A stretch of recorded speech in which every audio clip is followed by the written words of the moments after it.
नमस्कार, मैं हूं आशीष त्रिपाठी। न्यूज 18 मध्य प्रदेश छत्तीसगढ़ पर अब वक्त हो चला फटाफट अंदाज में खबरों पर नजर डालने का, लेकिन उससे पहले एक बड़ी खबर आपको बता दें। छतरपुर महाकुंभ जाएंगे पंडित धीरेन्द्र कृष्ण शास्त्री और बाबा बागेश्वर। 24 जनवरी को महाकुंभ जाएंगे बाबा बागेश्वर। हिंदू जगाओ हिंदुस्तान बचाओ का उन्होंने प्रण लिया है और संगम तट पर 3 दिन तक श्री राम और श्री हनुमत कथा होगी। प्रयागराज महाकुंभ में पहुंचेंगे 40 करोड़ लोग। दरअसल 2 करोड़ लोग जाग गए तो समझो देश जाग गया, ऐसा कहना है पंडित धीरेन्द्र कृष्ण शास्त्री का।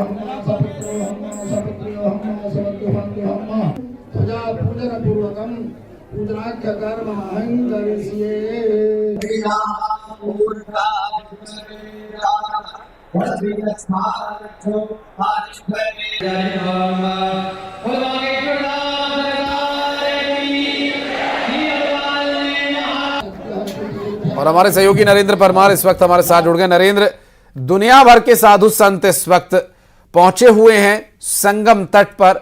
पंडित धीरेन्द्र कृष्ण शास्त्री को अभी भी लोग मिस कर रहे हैं और अब बहुत जल्द पंडित धीरेन्द्र कृष्ण शास्त्री भी जाने वाले महाकुंभ में। देखिए आशीष, बिल्कुल सही गौर फरमाया है आपने। जिस तरह से प्रयागराज की धरती पर जो महाकुंभ का आयोजन किया गया है, उसको लेकर देश के नहीं विदेशों से भी तमाम साधु संत वहां पर पहुंच रहे हैं। लेकिन इसी बीच बागेश्वर बाबा, जो बागेश्वर धाम के पीठाधीश्वर है पंडित धीरेन्द्र कृष्ण शास्त्री, उनका पहले कुंभ में जाने का जो कार्यक्रम था वो 26 जनवरी से लेकर 3 फरवरी तक बीच तक महाकुंभ में रहने का प्लान था। लेकिन संतों की आज्ञा के बाद उनके इस प्लान में परिवर्तन किया गया है और 24 जनवरी के दिन वह सीधे जगन्नाथ से सीधे महाकुंभ की धरती यानी प्रयागराज पर पहुंचेंगे और वहां पर साधु संतों का आशीर्वाद लेकर वहां पर जो उनकी 3 दिवसीय हनुमत कथा का भी आयोजन किया गया है। जैसा कि बागेश्वर महाराज ने जगन्नाथ से ही एक अपना वीडियो जारी किया है, उसमें उन्होंने साफ तौर पर कहा है कि हिंदुओं को जगाना है और हिंदुस्तान बनाना है। कुल मिला के कहा जा सकता है कि जो हिंदू राष्ट्र की जो उनका जो संकल्प है उसको लेकर उसका जो रूप है, उसका जो संकल्प है वो वहां पर महाकुंभ में भी देखने को मिला है। साथ ही उन्होंने बागेश्वर महाराज ने कहा है कि जो इस बार वह महाकुंभ में डुबकी लगाएंगे वह इस संकल्प के साथ लगाएंगे कि जो महाकुंभ में 40 करोड़ के करीब लोग पहुंचने हैं, यदि उसमें से 2 करोड़ लोग भी यदि जाग जाते हैं तो भारत को हिंदुस्तान यानी भारत को हिंदू राष्ट्र बनने से कोई नहीं रोक सकता है। और उन्होंने उनका साथ में यह भी कहना है कि यदि हिंदुस्तान को बचाना है तो भारत देश के जो तमाम हिंदू हैं, सनातनी हैं, उनको जगाना बहुत जरूरी है। और इसी संकल्प को लेकर, इसी आशा को लेकर महाकुंभ में जा रहे हैं। बिल्कुल, और हिंदू राष्ट्र का जो लक्ष्य वो लेकर चल रहे हैं, उसके लिए कई बार कई मंचों से वो आह्वान भी कर चुके हैं और महाकुंभ से बेहतर उनके लिए और संभव है की जगह और भला क्या होगी। बहुत शुक्रिया आपका नरेंद्र इस पूरे मामले पर जानकारी देने के लिए। और बढ़ते आगे, सीएम लक्ष्मण यादव ने गृह मंत्री से मुलाकात की और गृह मंत्रालय में अमित शाह के साथ बैठक हो रही है। दरअसल 3 नए आपराधिक कानूनों को लागू करने पर बैठक हो रही है। इस वक्त की बड़ी खबर आपको बता दें, जहां प्रदेश के मुख्यमंत्री देश के गृह मंत्री से मुलाकात करने पहुंचे हैं और बैठक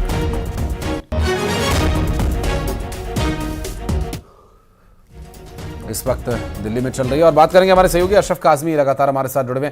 अशरफ, अभी क्या डिटेल मिल पा रही है? मुलाकात हुई दोनों की, अभी क्या कुछ बात हुई? देखिए, अभी ये बैठक शुरू हो चुकी है। 11:30 बजे करीब मुख्यमंत्री यहाँ पहुंच गए थे और उसके बाद ये बैठक शुरू हुई है।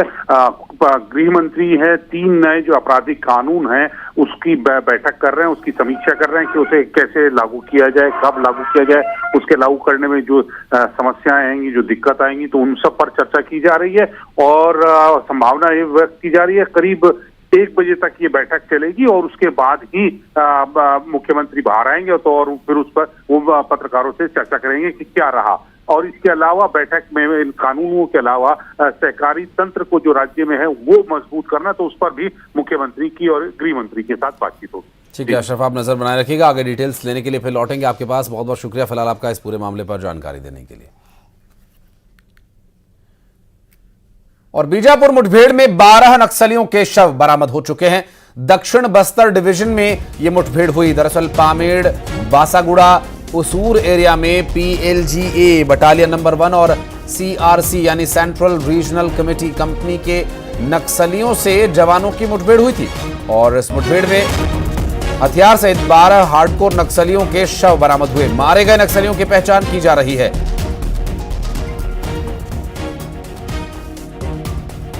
पिछले 24 घंटे से बीजापुर जिले के मारूर बाका और पुजारी कांकेर के जंगल में नक्सलियों से जारी मुठभेड़ अब थम गई है। इस मुठभेड़ में 12 नक्सली मारे गए और कई अत्याधुनिक हथियार भी जवानों के हाथ लगे हैं। जो अपडेट अभी हमें मिल रही है वो ये कि जवान नक्सलियों के शवों को लेकर अलग अलग दिशाओं से कैंप की तरफ पहुंच रहे हैं। ताजा जो जानकारी है वो ये कि जवान कोंडापल्ली कैंप की ओर भी की तरफ पहुंच रहे हैं। इसके अलावा उसूर भी जवानों की एक टुकड़ी पहुंच रही है मृत नक्सलियों के शवों को लेकर। न्यूज 18 की टीम इस वक्त बासागुड़ा तर्रेम मार्ग पर ही मौजूद है और आप मेरे पीछे जो सड़क देख रहे हैं दरअसल यही सड़क कुछ किलोमीटर आगे जाके तर्रेम से होकर कोंडापल्ली को जोड़ेगी और हम न्यूज 18 की जो टीम है वो कोंडापल्ली की तरफ ही बढ़ रही है कि कोंडापल्ली में लगभग 10 नक्सलियों के शवों को लाया जा रहा है, ये जानकारी मिली है। इसके अलावा जो उसूर है बासागुड़ा के विपरीत दिशा में वहां 2 नक्सलियों के शवों को लाए जाने की खबर है। आपको बता दें कि ये जो मारूर वाका का जो इलाका है कल जहां मुठभेड़ हो रही थी ये वाकई संवेदनशील इलाका है। माओवादियों के लिहाज से इंटर स्टेट कॉरिडोर ये पूरा इलाका है, काफी सेंसिटिव इलाका है जहां जवानों ने ऑपरेशन चलाया। 2500 की संख्या रही जवानों की थी जिन्होंने नक्सलियों की एक बड़ी पार्टी को घेरा था और देर शाम तक लगातार दोनों तरफ से गोलीबारी होने के बाद जवान नक्सलियों पर भारी पड़े और 12 नक्सलियों को मार गिराया गया। एक बड़ी सफलता मानी जा सकती है इलाके के लिहाज से।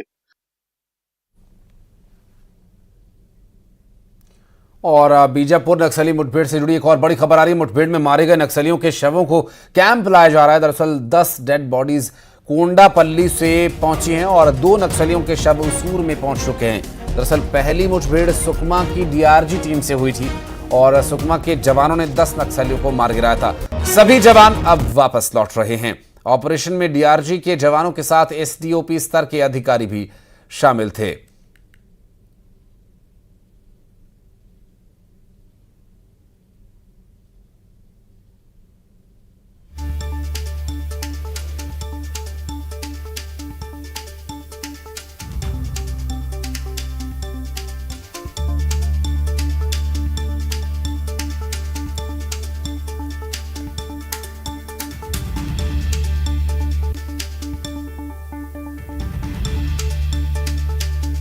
और हमारे सहयोगी रंजन दास इस वक्त हमारे साथ जुड़ गए हैं। रंजन, जो वापसी है सुरक्षा बलों की पूरी तरह से मुकम्मल कब तक होगी और क्या कुछ डिटेल्स हैं अपने पास इसके बारे में? और देखिए, ऑपरेशन के बाद ऐसे जब मुठभेड़ होते हैं उसके बाद जवानों की वापसी ही सबसे बड़ी चुनौती होती है। फिलहाल जो अपडेट मिल रही है कि उसूर के अलावा जो कोंडापल्ली जो कैंप है वहां जवान दो हिस्सों में बंट के पहुंच रहे हैं और लगभग 10 डेड बॉडी कोंडापल्ली इस वक्त लाई जा रही है। और जो मेरे पीछे आप रूट देख रहे हैं दरअसल ये बीजापुर को ही जोड़ती है और आगे सुकमा जिला है। जो जवान है कोंडापल्ली से तर्रेम होते इसी मार्ग से बीजापुर पहुंचेंगे, ऐसी जानकारी साझा की गई। थोड़ी देर पहले ये जानकारी भी मिली है कि मुठभेड़ में जो एक जवान घायल हुआ है उसे लंबी कैंप से MI-17 हेलीकॉप्टर के जरिए एयरलिफ्ट किया जा रहा है। लेकिन रंजन, अभी चूंकि लगभग जवानों की संख्या काफी अधिक है तो अलग अलग मार्ग या वैकल्पिक मार्ग अपनाए जा रहे हैं या फिर वही जो जिस रूट से लोग गए थे उसी तरीके से इस ऑपरेशन को मुकम्मल कर वापस लौट रहे हैं? देखिए, अक्सर ऐसे मुठभेड़ के बाद जवान जिस रूट से जाते हैं उस रूट से आते नहीं, ये उनका एक सिक्योरिटी मैटर भी होता है। पहले तो जवानों की वापसी के सुरक्षा सुनिश्चित करने के लिए रोड ओपनिंग पार्टी लगाई जाती है और जो बम डिफ्यूज स्क्वाड जो होती है वो अलग से तैनात की जाती है और जवान जिस मार्ग से जाएंगे और किस तरह से जिला मुख्यालय पहुंचेंगे इसकी एक पूरी प्लानिंग की जाती है। प्लानिंग करने के बाद ही जवानों की वापसी होती है और यही तैयारी इस वक्त चल रही है। करीब इसमें शाम के 4 से 5 बजे तक जवानों की बीजापुर जिला मुख्यालय पहुंचने की संभावना है। चलिए, बहुत शुक्रिया आपका इस पूरे मामले पर जानकारी देने के लिए रंजन। और अब लिए चलते हैं हमारे दर्शकों को सीधा ऑटो एक्सपो, जहां पर इस वक्त प्रधानमंत्री नरेंद्र मोदी क्या कुछ संबोधित कर रहे हैं, सुनवाते हैं। एक दिन में बिक रहे हैं।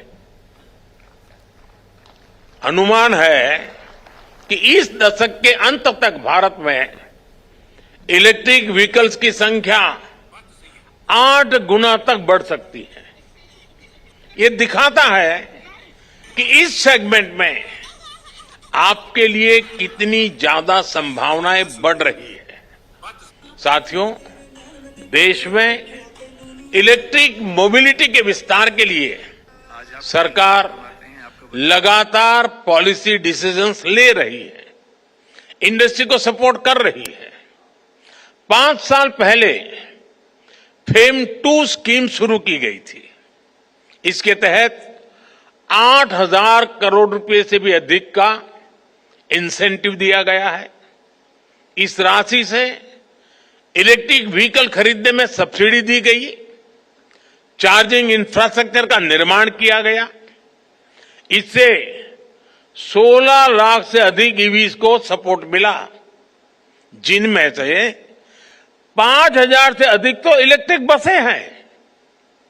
यहां दिल्ली में भी भारत सरकार द्वारा दी गई 1200 से अधिक इलेक्ट्रिक बसें चल रही हैं। अपने तीसरे टर्म में हम पीएम ई ड्राइव स्कीम लेकर आए हैं।